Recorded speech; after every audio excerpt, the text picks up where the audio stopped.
Breathe better and sleep deeper with the Levoit Classic 160 Top Fill Humidifier.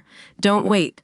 Check out the link in the video description to get your Levoit Top Fill Humidifier on Amazon today and enjoy a healthier, more comfortable home. Welcome to Drone Dispatch News, where we dive into the latest developments in drone technology and national security. I'm your host, Micah Hanks.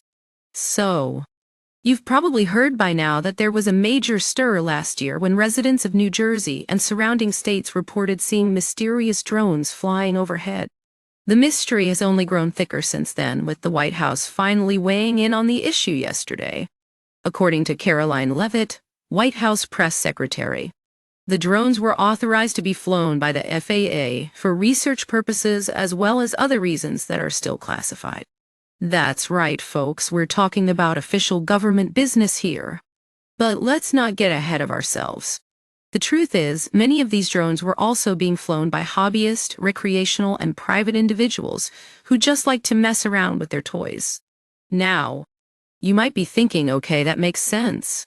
But what's really going on here?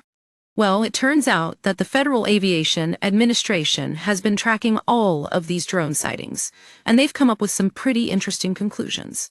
According to a joint statement issued by the DoD, FBI, DHS, and FAA back in December, most of the reported drone sightings can be explained away as misidentifications of other objects, or even just plain old-fashioned plane spotting. But what about those pesky drones that are flying over military facilities? Well, it turns out that there have been a limited number of visual sightings of drones over DOT installations in New Jersey and elsewhere. Now, you might think that's a big deal, but the good news is that the DoD takes unauthorized access to its airspace seriously. As we've seen before with incidents like this, it's all about coordination between federal, state, and local law enforcement authorities. The key is not letting misinformation spread, because in the end, most of these sightings can be explained away by simple mistakes or misunderstandings.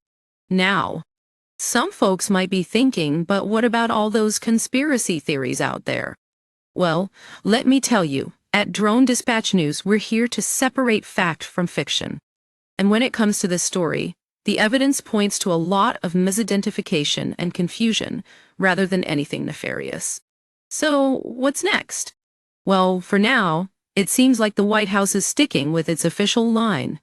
These drones were authorized by the FAA for research purposes.